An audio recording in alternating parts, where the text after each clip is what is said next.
Naranjana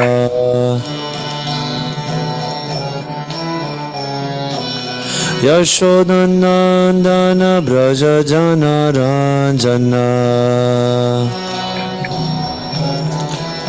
Yamuna Tira Vanachari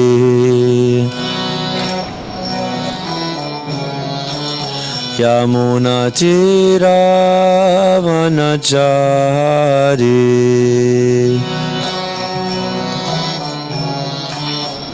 Jaya Radha Madhava Kunja Bihari Radha Madhava Kunja Bihari Jaya Radha Madhava Kunja Bihari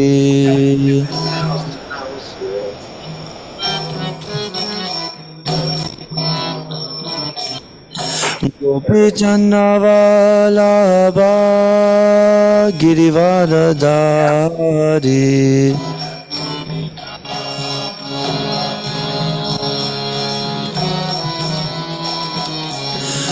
Gopi Channavalabha Girivaradari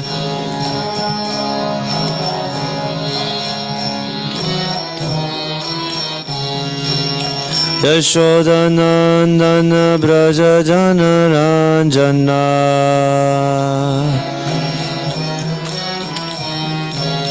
Yashodanandana Braja Jana Ranjana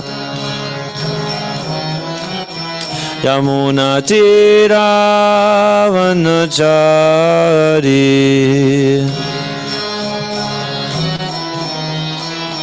Yamuna Tira Vanachari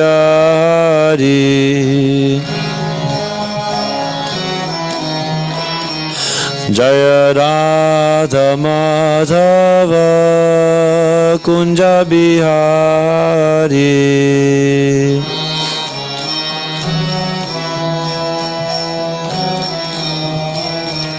Jaya Radha Madhava Kunja Bihari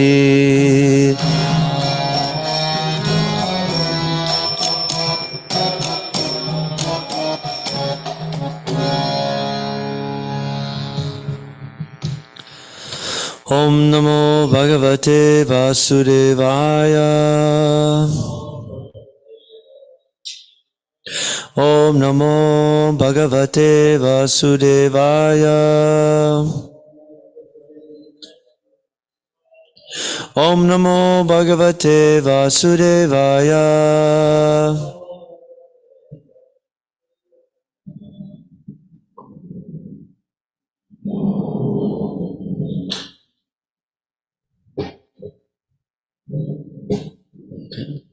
Oh, Prabhu, would you switch me the book?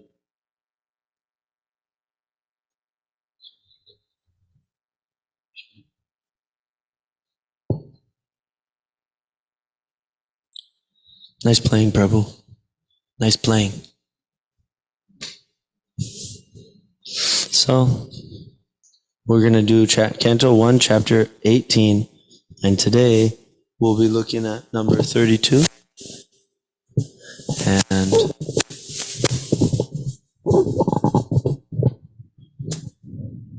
Tasya Putraha Ati Tejasvi Viharan Balakaha Arbhakaihi Ragya Agham Prapitam Tatam Shrutva Tatra Idam Abravit Tasya Putro Titejasvi Viharan Balako Bhakaihi राज्ञागं प्रापितं तातं श्रुत्वा तत्रेदम् अब्रवीत् तस्य पुत्रोऽति तेजस्वी विहरन् बालकोर्बकैः राज्ञागं प्रापितं तातं श्रुत्वा तत्रेदमब्रवीत् तस्य पुत्रोऽति तेजस्वी विहरन् बालकोर्बकैः राज्ञागं प्रापितं तातं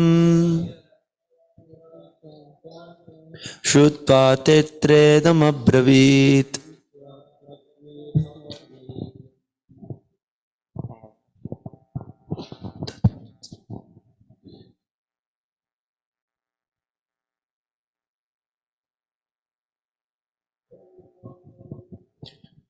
तस्य पुत्रोऽति तेजस्वी विहरन् बालकोर्बकैः राज्ञागं प्रापितं तातं श्रुत्वा तत्रेदमब्रवीत्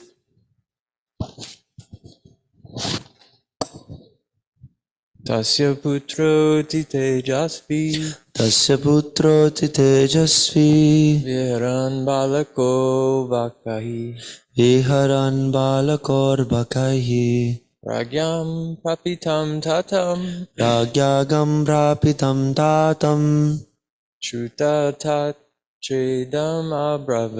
श्रुत्वा तत्रेदमब्रवीत्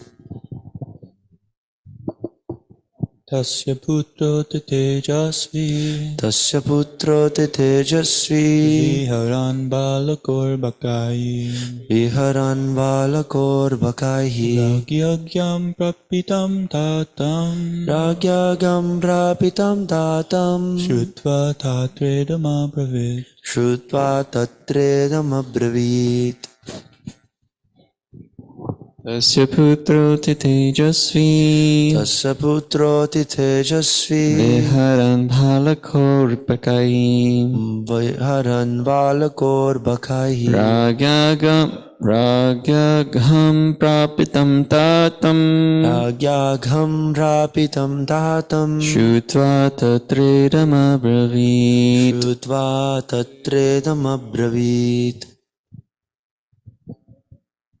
तस्य पुत्रोऽति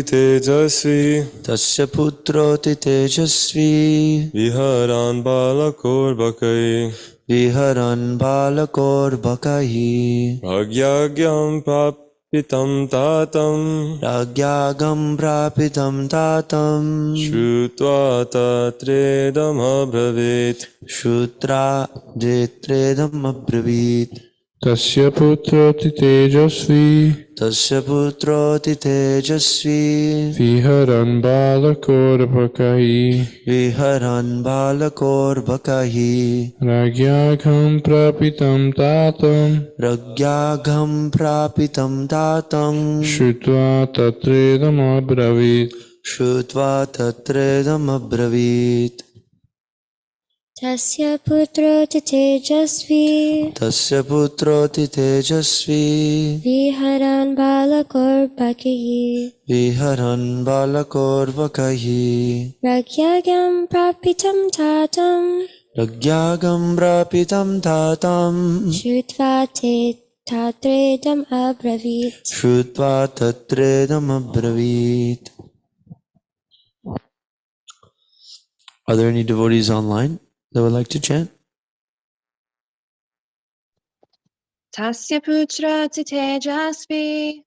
Tasya putroti tejasvi viharan balakorbakahi Rangyagam prapitam tatam tatam Rutva tetradam abravit Shrutva tatredam abravit.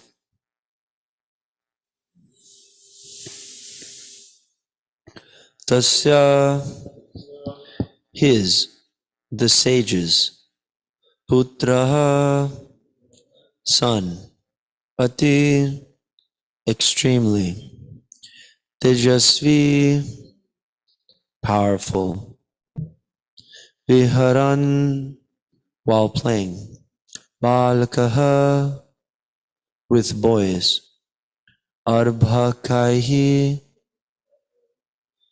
who were all childish, ragya, by the king, agham, distress, prapitam, made to have, tatam, the father, shrutva, by hearing, tatra, then and there, idam, this, abravit, spoke. Translation. The sage who had a son who was very powerful, being a Brahmana's son. The sage had a son who was very powerful, being a Brahmana's son. While he was playing with inexperienced boys, he heard of his father's distress, which was occasioned by the king. Then and there the boy spoke as follows. Purport. Due to Maharaj Parikshit's good government, even a boy of tender age who was playing with other inexperienced boys could become as powerful as a qualified Brahmana. This boy was known as Shringi, and he achieved good training in brahmacharya by his father so that he could be as powerful as a Brahmana even at that age. But because the age of Kali was seeking an opportunity to spoil the cultural heritage of the four orders of life, the inexperienced boy gave a chance for the age of Kali to enter into the field of Vedic culture. Hatred of the lower orders of life began from this Brahmana boy under the influence of Kali, and thus cultural life began to dwindle day by day. The first victim of Brahminical injustice was Maharaj Parikshit, and thus the protection given by the king against the onslaught of Kali was slackened. Tasya putro jitetasvi viharan balakor bakaihi ragyagam prapitam tatam shrutva tatredam abravit. Translation. The sage had a son who was very powerful, being a Brahmana's son. While he was playing with inexperienced boys, he heard of his father's distress, which was occasioned by the king. Then and there the boy spoke as follows. So Prabhupada describes that due to Maharaj Parikshit's good government, this boy who was just of tender age, who was playing with his friends, he can be very powerful. And Prabhupada mentions that he received a good training in brahmacharya. So brahmacharya, we've heard some nice lectures about this, but essentially one should learn the real values of life even from a young age. And when you don't have it when you're young, then you get it when you're older. And if you don't ever learn the spiritual values of life, then we live like animals because we are always interested to act for our self-interest. So it's only natural. All we know is sense gratification, so let us take it. It's not too surprising, actually. And that's why, actually, we don't unnecessarily condemn materialistic way of life. we understand that it's only natural that people act the way that they do, working for the body, for their family, for their community, and so on, in varying degrees of sense gratification. For the immediate self, the body, to extended, the bodies of those in relation to my body. So it's only natural. But what is our mission is to educate people. You have a real welfare. You have a real, welfare. Your real welfare is to associate with Krishna, and if we only heard properly about Krishna, we'd be very anxious to associate with him,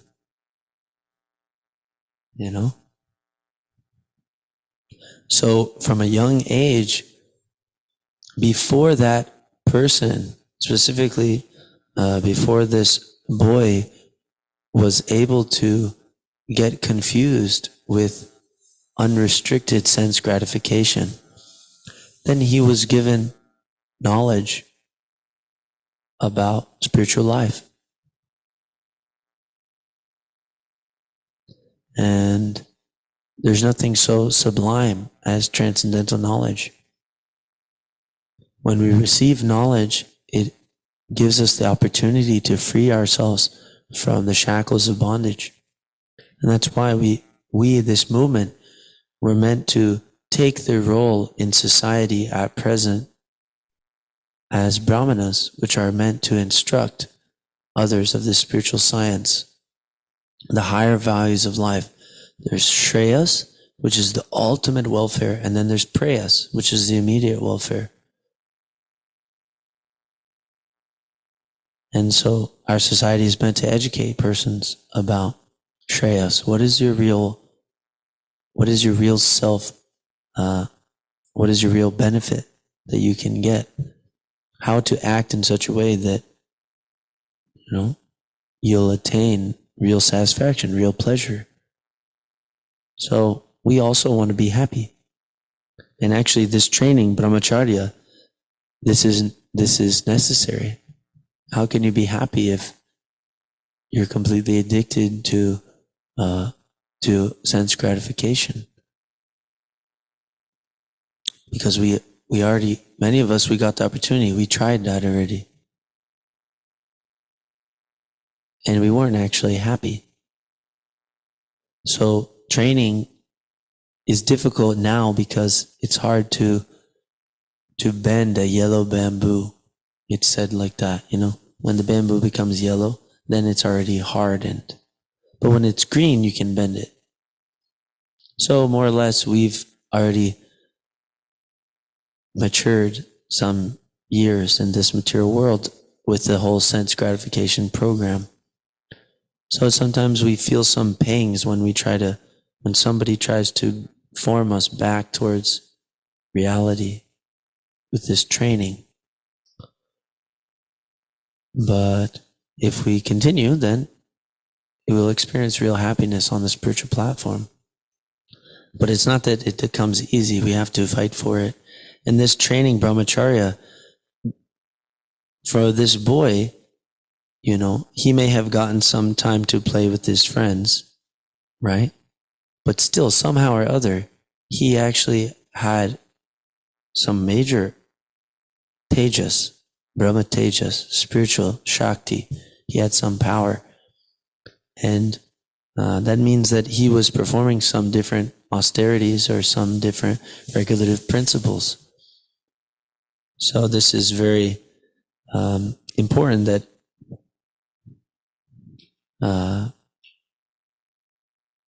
we are also trying to be trained. Srila Prabhupada is trying to train us in these principles so we can have some potency to actually help other people. But we have to help ourselves first. So Prabhupada mentions here that the age of Kali was trying to get an opportunity to sneak in.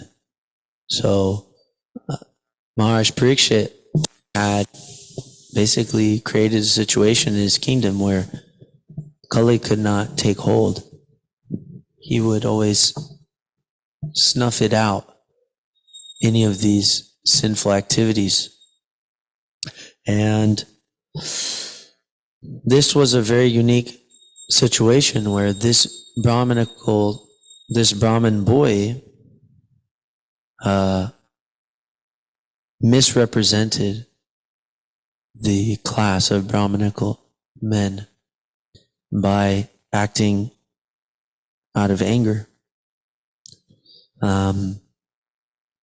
So Prabhupada describes that this hatred of the lower orders of life began from this Brahmana boy. So it's described, and you can see this in India, that there is some artificial caste system based on birth, and there is some artificial pride which is within the higher orders, so-called higher orders of, society. And they actually, Prabhupada used this word, hatred. It's kind of a deep word. And this is actually what, when Americans, Western people, learn about the caste system, they hear about this perverted system. And it's no wonder that all of us create a derogatory kind of view of that type of system, because it doesn't check out. It doesn't check out. But we can understand that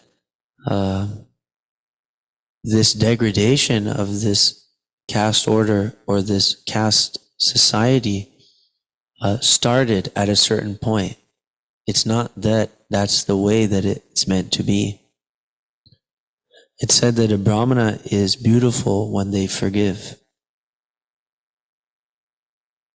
So this boy became angry, and out of hate, he actually is going to speak some words which give a way for Kali to enter into this age or into society. And Maharaj Parikshit was the first victim of Brahminical injustice. So the Brahminical class of men are supposed to actually know the principles of religion and help society follow them properly.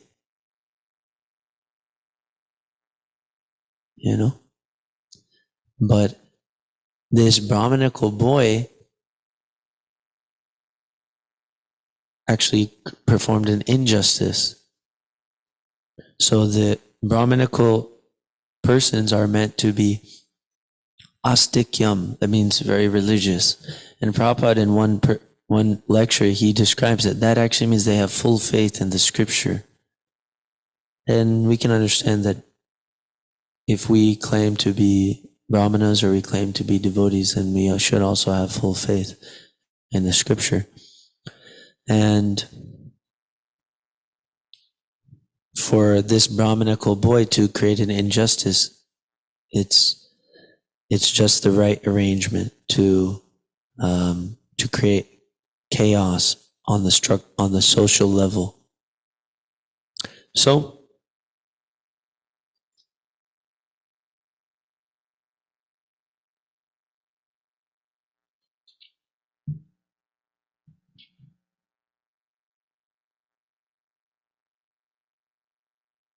do any devotees have any things? Maturnath Prabhu?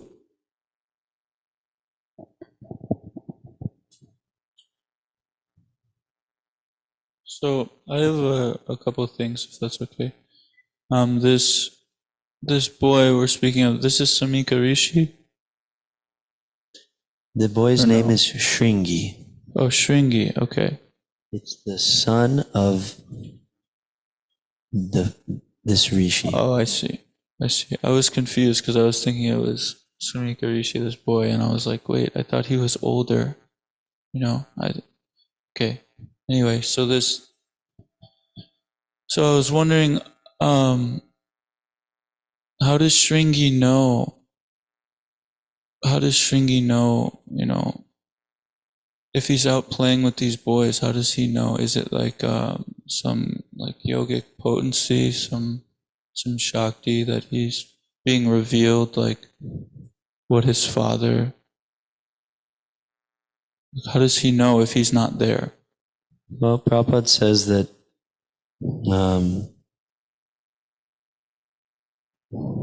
he heard of his father's distress. Shrutva. Shrutva means hearing. So he heard of his father's distress. So maybe it was just like mentioned amongst the boys he was playing with, or when he was away, or it's not really stated. Yes, that's Prabhupada doesn't touch on it again in the purport, but that's all we have as far as that's what I have here. That he heard of his father's distress, that he was dishonored by the king. Okay. Maybe there's more we may be able to research. Okay. And then you had mentioned it's our duty to educate the people about the benefits of abiding by spiritual injunctions and religious principles.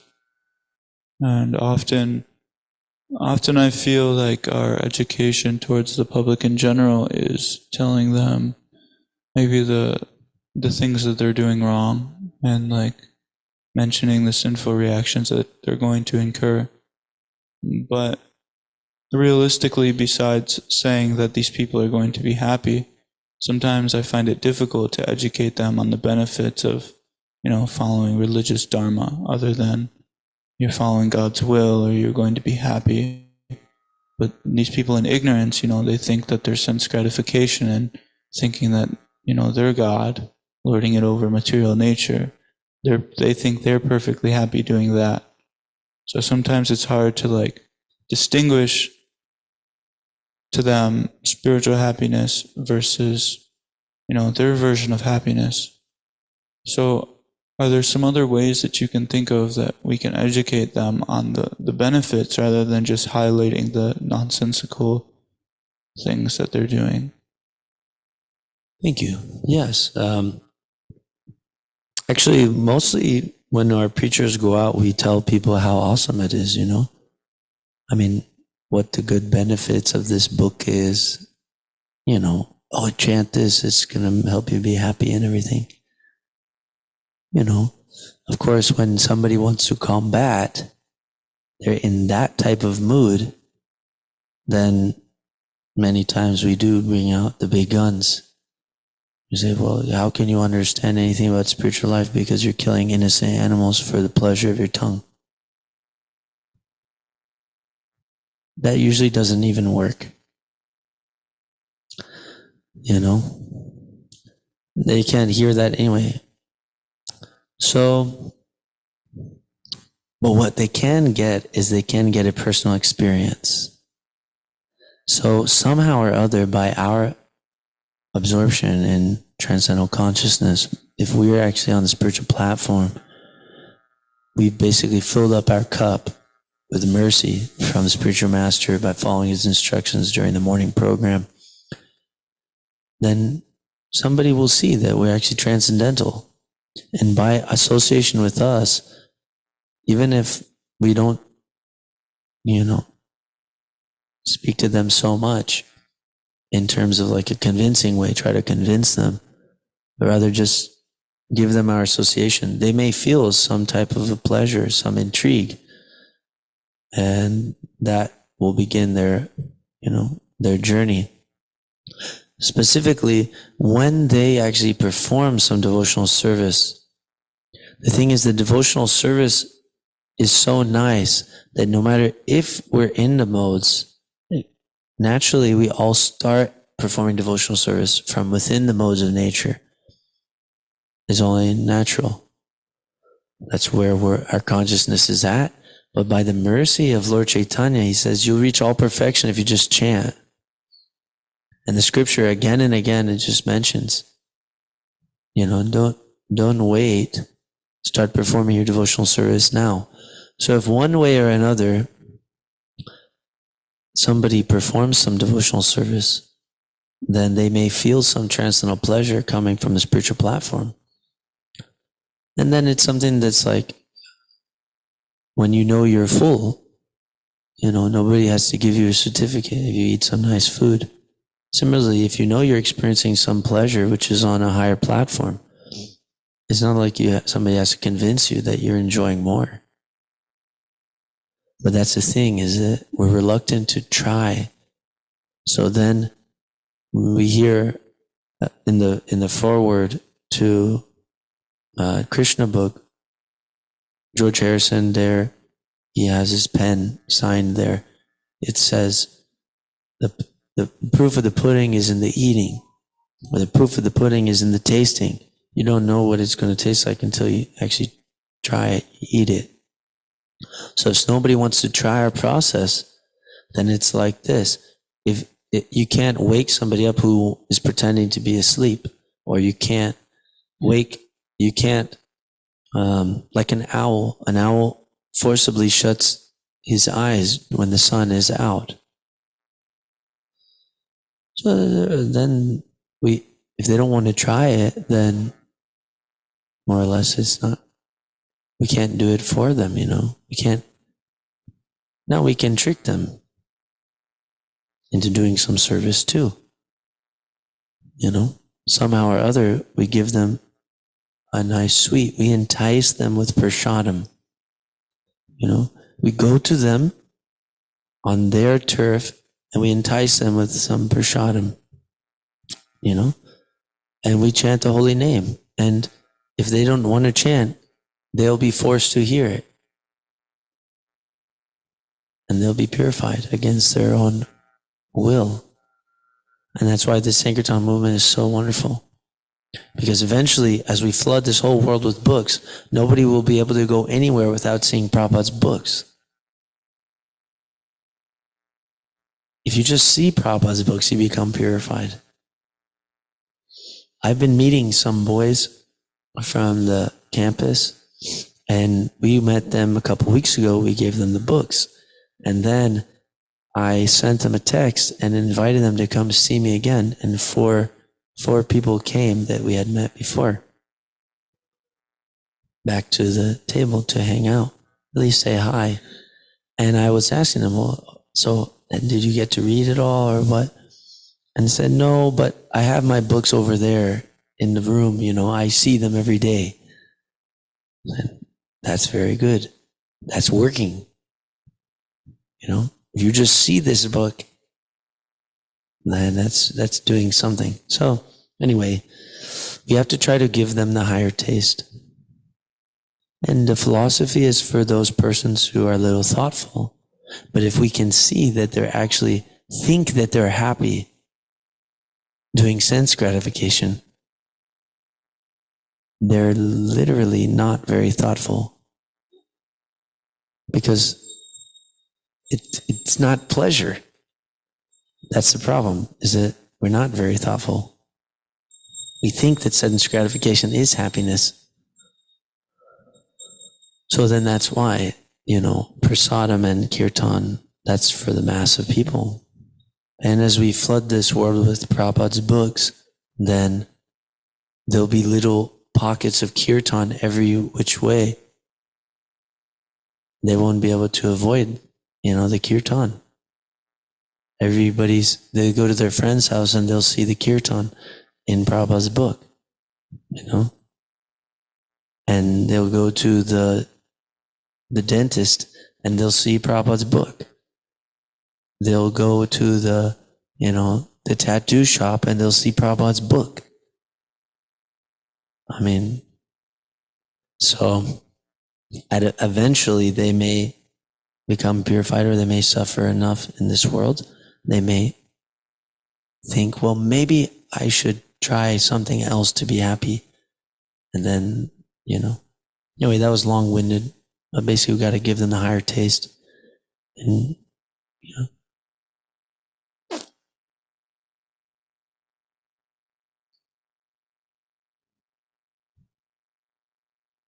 Yeah, you can ask, Prabhu. We have a few minutes.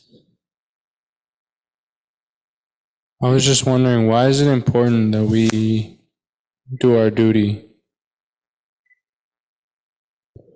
Well, what do you mean, which duty? I don't know, just in general, kind of like, why is it like, why should we, if you're a grihasta, why should you go to work? Why should you chant rounds? Why should you read? Why should we do these things?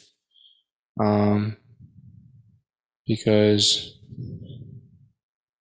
yeah, it was just a question that I had that popped up some time ago. So thank you.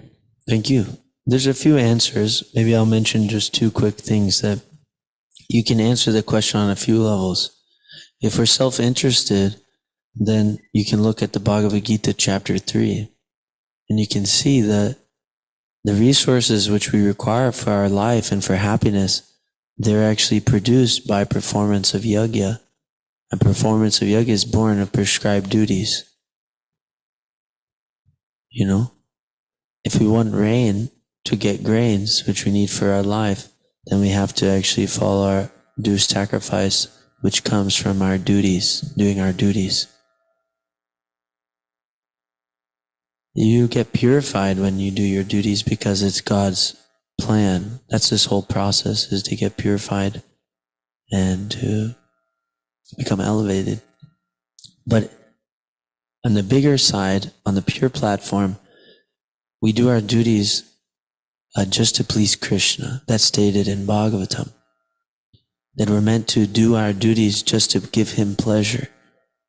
So service or pleasure, Krishna's pleasure, is the highest principle. And if we understand properly, if we give Krishna pleasure, then we'll automatically be pleased, because that's who we are. We're part of him. So either way you look at it, you'll be benefited by following your duties. And in the impure state, you do it with some impure motivation for your own benefit. And in the pure state, you do it just for Krishna's pleasure. And you experience unlimited bliss in that state of consciousness. That's called prema, and we're on our way.